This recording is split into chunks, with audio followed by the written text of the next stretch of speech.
Hi, welcome to Lit with Lloyd, sponsored by KCAT TV and radio, as always. And today I've got a very special guest, and I'll explain why as we go along a little bit. Our author is Lucy Leonelli, and she has written a book called A Year in the Life, and it's about something that you would probably never even think about. So welcome, Lucy. It's just great to have you here. Thank you so much for having me, Lloyd. I'm excited. Yeah, it's so I'll start by telling everybody that I never read a book twice, even my favorites of all time. And the reason is, if I read something twice, it means there's another one that I didn't get to read. Yours is the exception. And I first read it, I think we said about 5 years ago. So tell us tell us in some detail about the book, what it's about, and how you came to write it, and then we'll talk about some of the details of that. Absolutely, yeah. So first of all, thank you for reading it twice. I think the first time you read it, it was about 1.5 times longer than the second time you read it. So the book, how I came to write it, probably makes sense to start with that. So I was living a very corporate life as a partner in an executive search firm in London. And I was feeling a little blinkered by that life. What I mean by that is I was sort of being a narrow version of myself, and always growing up I had lots of different hobbies, and there was so much diversity of different kind of characters and people who came from different walks of life. And when I just settled so deeply into this corporate life, I was feeling like I was missing out. And the title of the book originally was FOMO. I think you originally read it as FOMO, which is fear of not missing out. And that's what motivated it, was just I need to get out there. I need to take a pause on my life as it was at that time and get out there and try as much of what the world has to offer. And get back into all of these various different communities and different types of people who have different lifestyles and who show up to the world in different ways. And it was a sort of a kind of self-discovery as well for me, because I felt like I'd settled into this one identity, and there were so many more identities out there, and I hadn't tried them all on. So the idea was I paused my life for a year and lived with 26 different subcultures through the UK.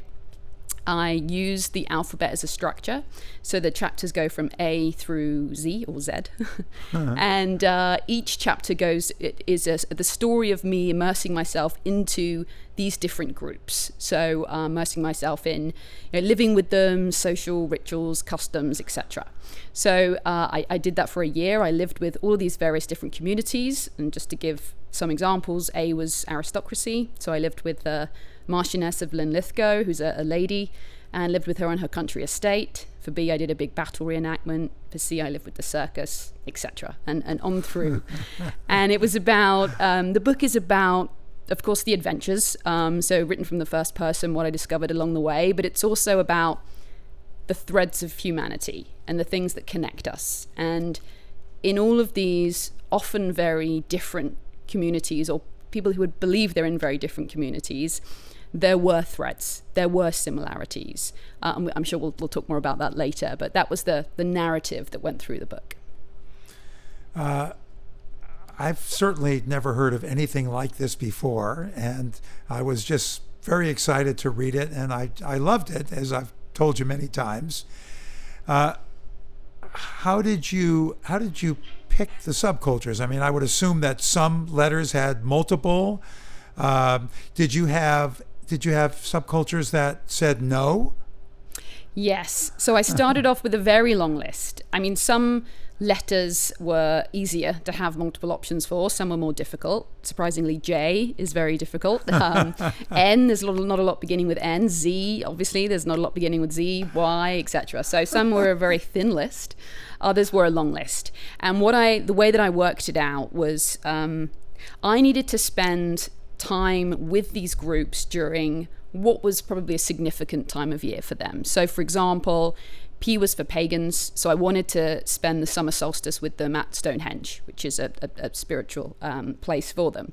And I knew that was going to be in June. And I wanted to go to Crufts. I did dog showing for D, and Crufts is the sort of the Westminster of the UK, the big dog show. And that was at a certain time of year. So I had to figure out for all these different groups, what was the big event for them that I wanted to go to. I had to spend Halloween with the vampires, of course. So it was a dance, and it was a lot of very complicated spreadsheets of which can I fit in. And then once I'd completed that layer of, okay, this is roughly, I think, what the schedule's going to look like, I then, of course, had to access the communities. And that was challenging. It's more challenging for some than others. Some are hugely evangelical, and you just have to go and sign up on their website to go along to their event. Others more difficult, more sort of clandestine and difficult to infiltrate. For example, F is fox hunting, which in the UK is very controversial subject, and there's, anti-hunt is a huge movement. And so they're kind of quite buried, underground. If you don't know if you don't have access to that community, it's very hard to infiltrate, and they're very nervous of any kind of media, going into that world and what they're gonna say about them. So that was a little more difficult.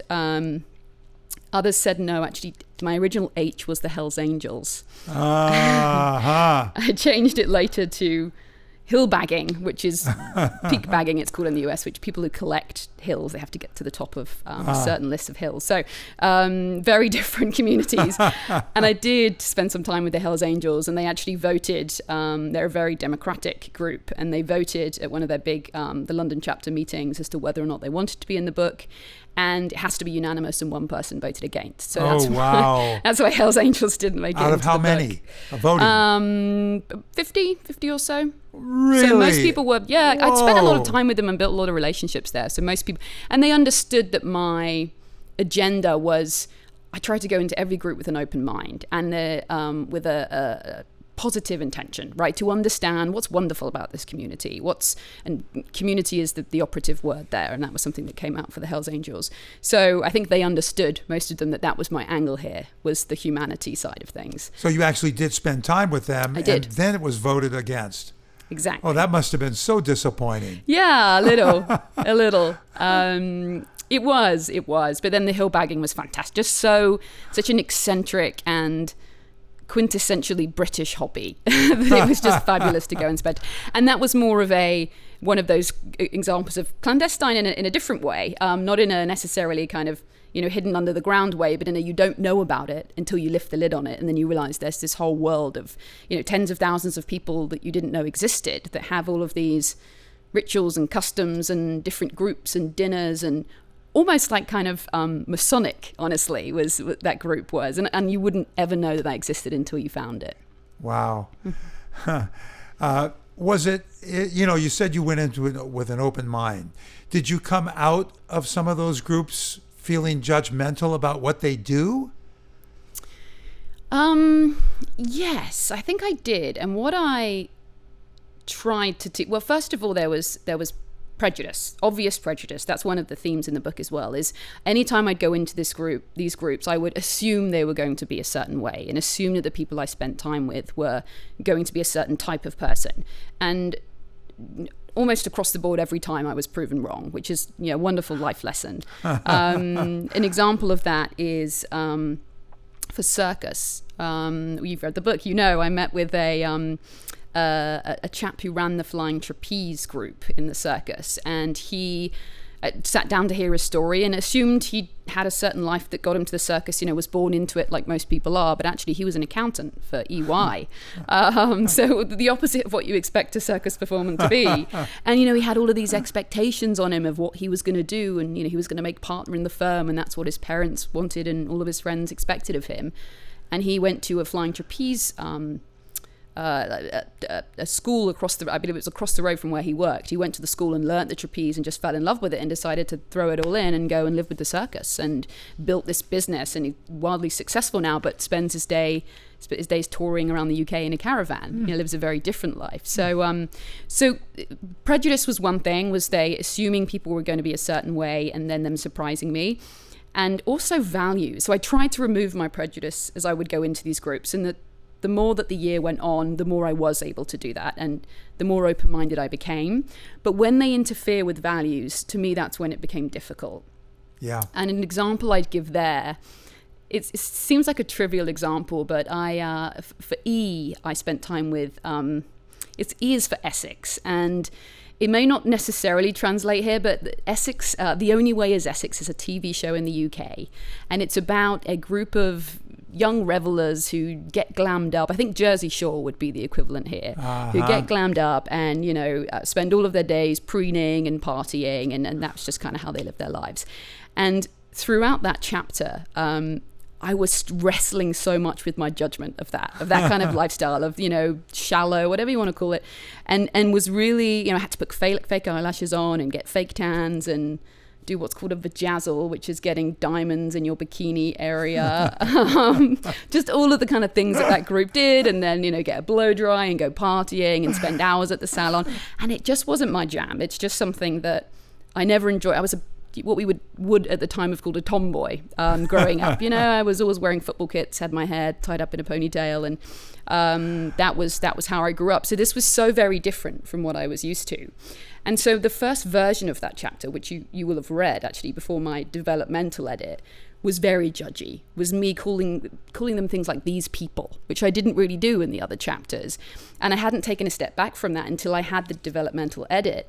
And my editor was saying, Lucy, why are you okay with the battle reenactors spending 2 hours getting into all of their battle regalia and dressing up, or the drag queens that I spent time with spending hours getting ready and doing all of these rituals, but for some reason you were really against this particular group of people that just wanted to get glammed up and have fun? And it really struck a chord with me and made me realize that I had taken my values into that, and my judgments therefore into that group, and not even been able to take my filtered lenses off. Yeah. But you said that as you went further along, you were able to do that. You opened up more, or you became more receptive to the different types of cultures that you came across. Absolutely.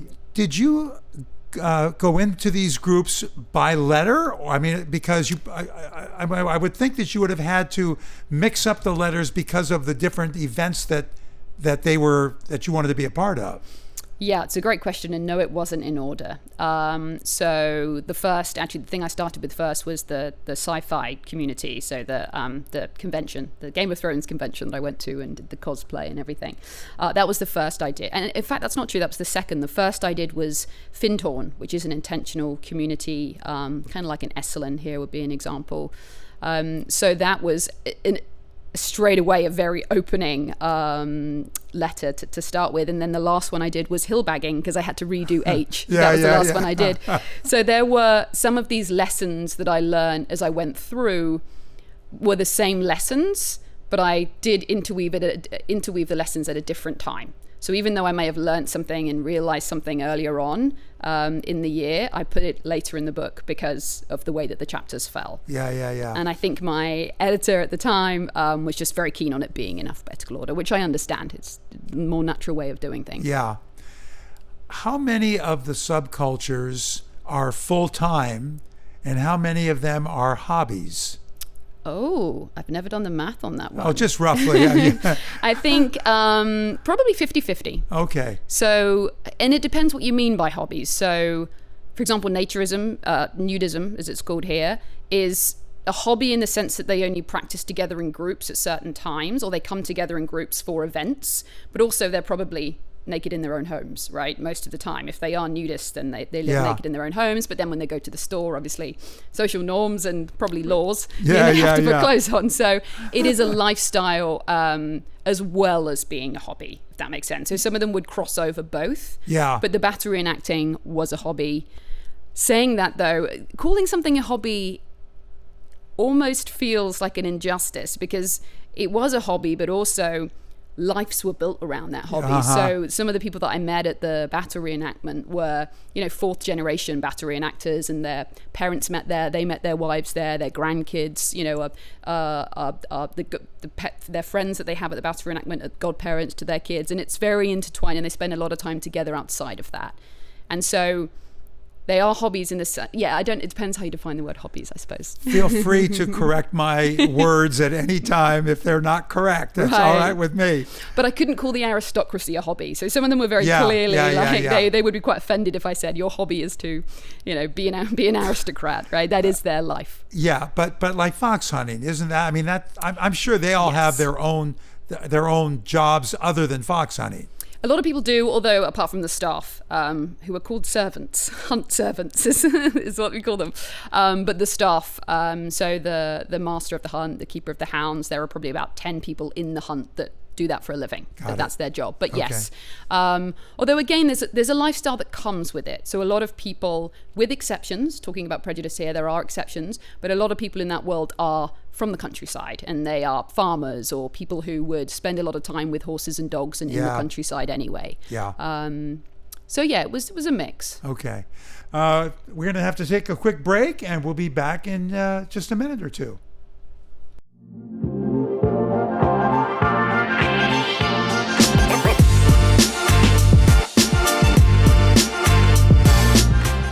Thank you to the City of Montessorino for their continued support of KCAT Public Media. The City of Montessorino has enabled KCAT to inspire, educate, entertain, and inform our community through the magic of television and digital media for over 38 years. Thank you.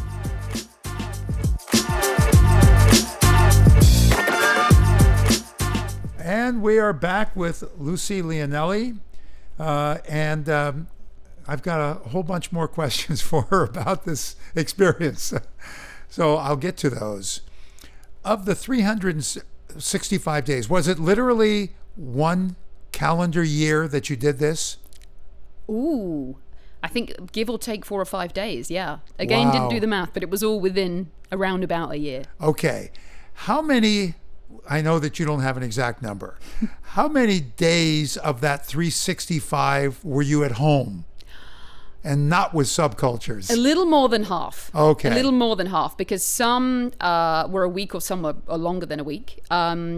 So where I lived with them and actually completely, like Findhorn, for example, I was there for 8 days living with them full time. Others were Kabbalah. So for Kay, it was Kabbalah. That was a 3-hour class every week for, I think it was about 3 months. And then I also did a big Shabbat and event with them and things. So some of them I kind of came back and forth a little. They broke the mold because there wasn't something I could really do with them for a week.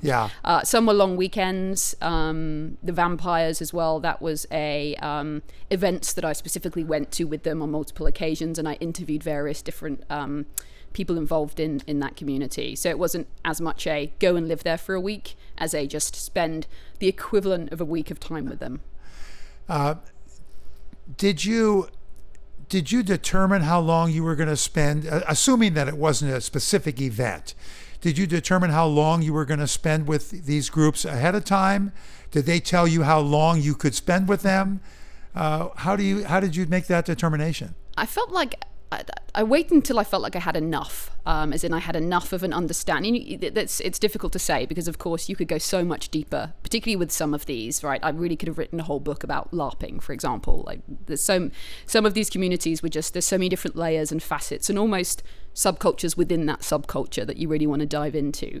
There was also preference. I loved LARPing, which is live action role play, where you dress up as orcs and goblins and go and pretty much Dungeons and Dragons acted out. It's about the geekiest thing you could do, but it's wonderful. So some of them I really enjoyed and so just tended to go back. Morris dancing, I was a member of Morris dancing is a type of folk dancing in the UK with hankies and bells, and it's ridiculous but wonderful in its absurdity, and I was a part of that side for nearly the full year actually, and carried on dancing out with them. And the sci-fi convention I went back to another 2 years because I had so much fun. So some of them, as a preference, I just spent more time there, but mostly it was if I felt like I had frankly a chapter's worth of material and wasn't having fun anymore, that I knew I was done. What year did you do this? This was now 8 years ago, so 2016. Okay. So you did that 8 years ago. Did any of the subcultures, you said about half were full-time, did any of them try to convert you into becoming a permanent member? Nearly every single one. Yeah.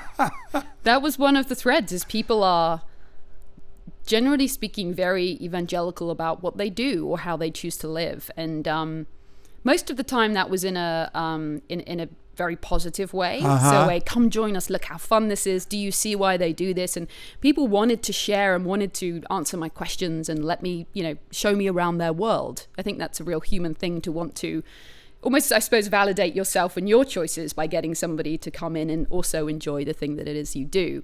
And I say mostly positive, because sometimes people in those communities were almost militant in their beliefs and their way of doing things. And that was true for most of the communities, even the naturists, the nudists. So they call the non-nudist world the textile world. So we're now living in the textile world.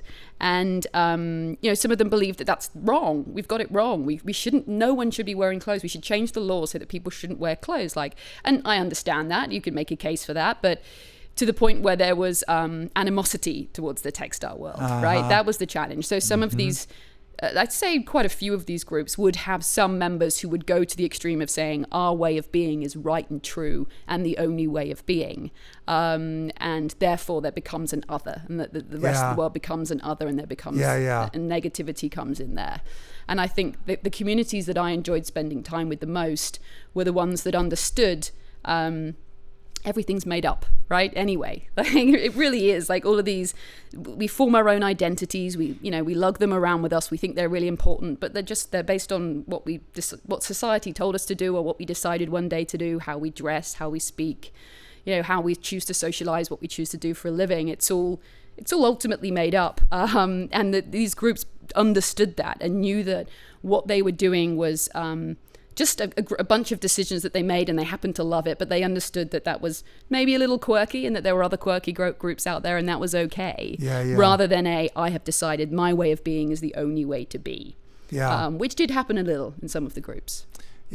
Some of it sounds a little bit sect-like. Yes. And I can understand that, because they believe so strongly in what they do.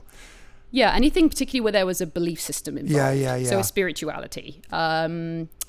Those would, and that makes sense, right? Because you do have to fully sign up to that belief system, and therefore reject anything that's not that belief system. There's a kind of leap of faith that comes with that. So anything that leaked more towards into that was more at risk of being othered. Did you have any experiences that were just downright scary or harrowing? Not many. There were some that were very out of my comfort zone. And that was something, again, as my year progressed, that I got more comfortable with, which sounds like a strange thing to say, but your comfort zone stretches. I always think of it like a muscle, right? You kind of, you work it and you exercise it, and it stretches further and it gets more and more flexible. So over the course of the year, things I would have found very uncomfortable at the beginning of the year, I was suddenly now totally okay with. Being a stranger in other people's worlds is something that, I wasn't accustomed to before, and then suddenly it was okay. And there were moments where I would almost have like an out-of-body experience and look down on myself and be like, what, this is insane. This is, spending time with was otherkin, so people who believe they're other than human, they're born in the wrong body. And so, the elves and fairies and mermaids and unicorns. I'd spent time with the fabulous of unicorns, who are a subculture of unicorns who believe that they are unicorn spirit born into human body. And so some things I was doing with the unicorns, for example, like, ecstatic raves and things, I would zoom out of that and be like, I'm so used to this now because I've been doing crazy stuff for a year. But if I'd have done this first, I would be so uncomfortable.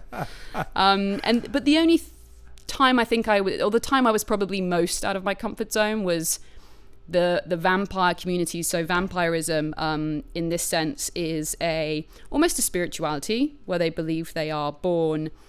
They believe fundamentally that everything is made up of energy. And some people are born with an energy surplus, and they're called to be healers. Some people are born with an energy deficit, and they are vampiric in nature, and they have to take energy through their lives. And of course, the traditional way of thinking about that is taking blood, which is less common. You still do get, they're called sanguine vampires. But then more often you have energy vampires, psychic vampires who, take energy from casting nets and visualizations and people's chakras and all of these other things. And they were the people that I spent time with were also quite closely tied with the BDSM community.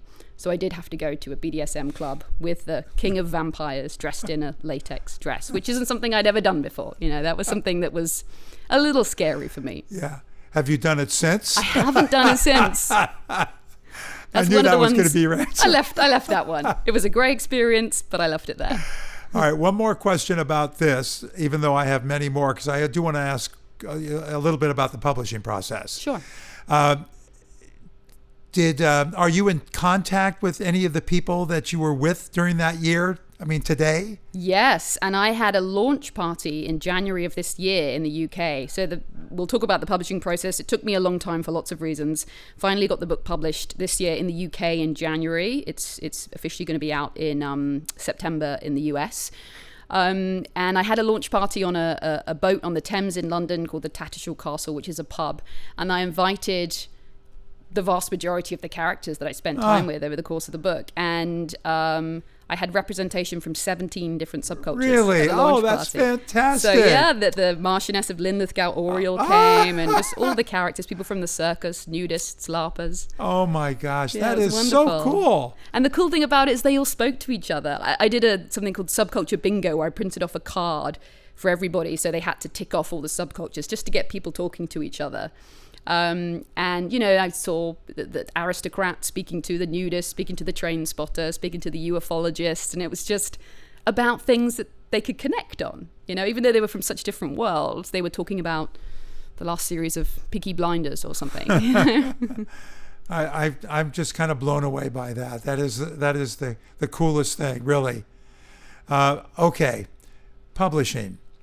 Now, you've referred to the fact that you had an editor when you were doing this, the actual visiting and things.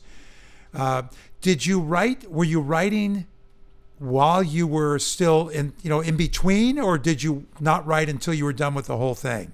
I was writing in between, so I was capturing.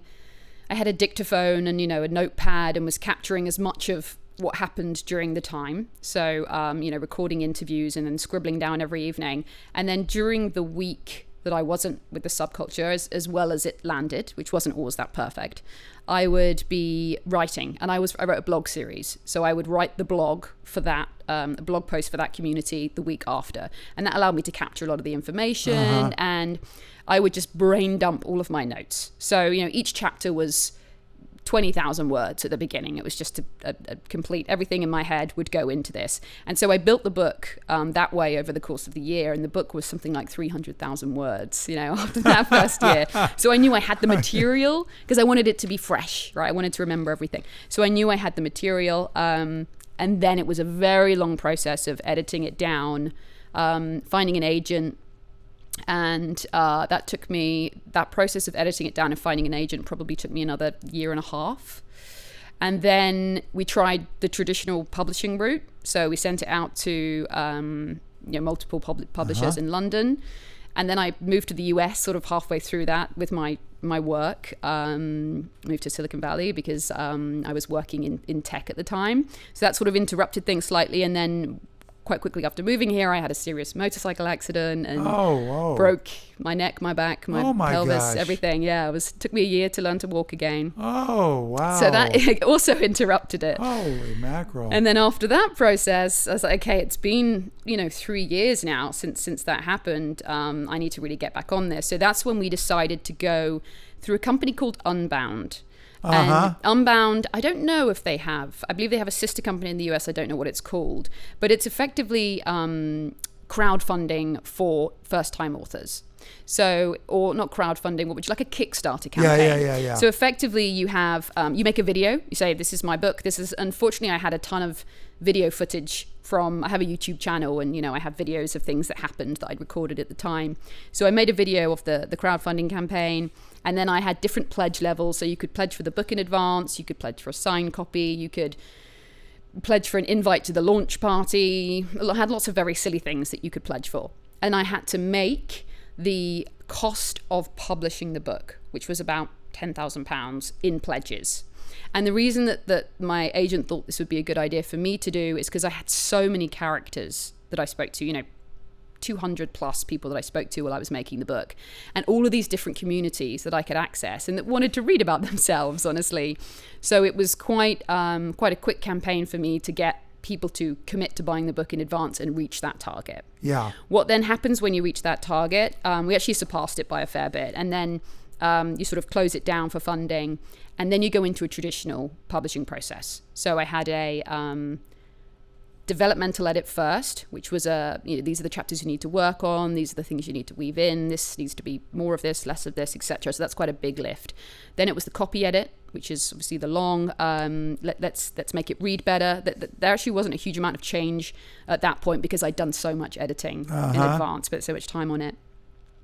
And then it was typesetting, getting the cover designed by an artist, which was really fun, and going back and forth with her. You'll see that there's a nudist there, and the hair wasn't long enough to cover everything, so I asked her to lengthen my hair. And Lady Godiva. Yeah, exactly.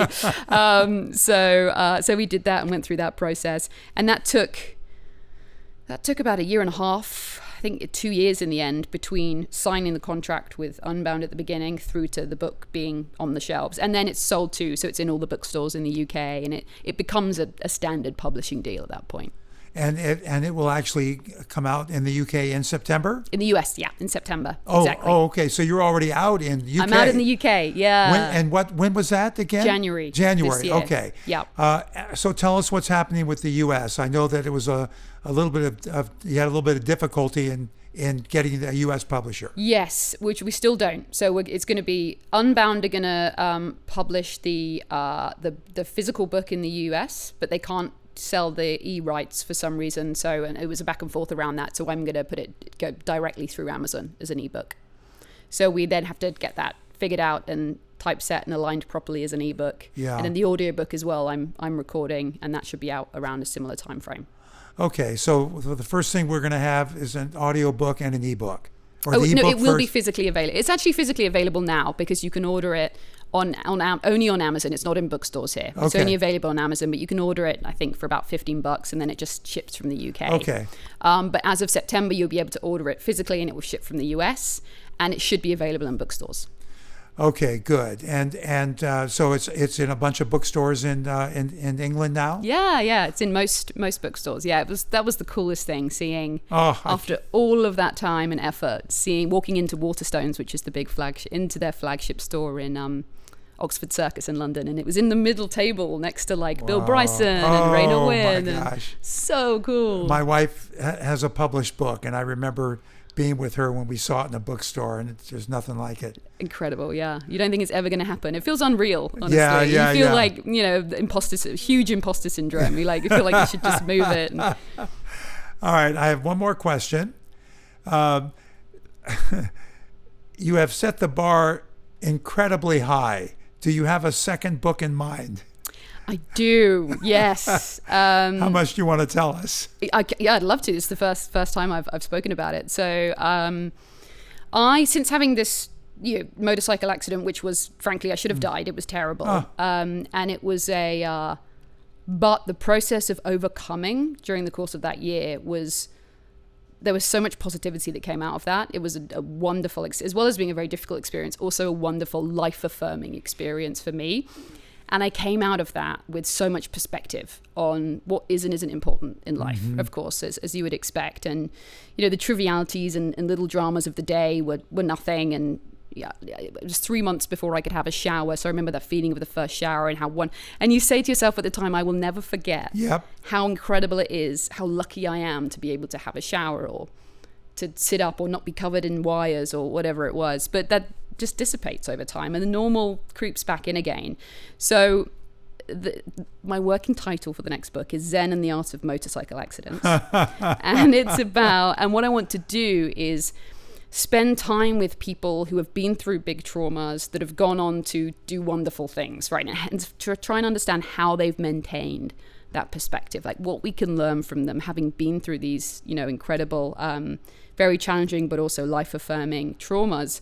And then, one of the people that I hope to spend time with is now climbing mountains. Another has her own charity in Ghana, and just people that have done that have channeled that experience into something wonderful. So I want to go, and because I like experiential, personally like to do experiential things, and that gets in my bones more than just interviewing people. I want to go and climb a mountain with that guy, or I want to go and, fly to Ghana and work for that charity for a week and just interview the people as I go. That's the plan. Okay. Well, I didn't expect that your next book would have a theme that could match the first book, but I think this sounds like a great thing. Yeah. So I do have one more question beyond the last question. Are you physically okay? I mean, are you completely recovered? To an extent, yeah. There are certain things that I won't get back, but I can function perfectly well and have to adapt for certain things that I do. But yeah, pretty much so. Yeah, Very really lucky. Sorry that happened. Yeah. But I'm not sorry that you came today, because this was absolutely, it was enlightening. It was fascinating. I know that our listeners are going to really enjoy it. So thank you for doing that. Thank you so much. That's going to do it for us today. We are closing the book on today's podcast. Want to thank Lucy for being here today. Want to thank KCAT for all they do for us. And we'll see you next time.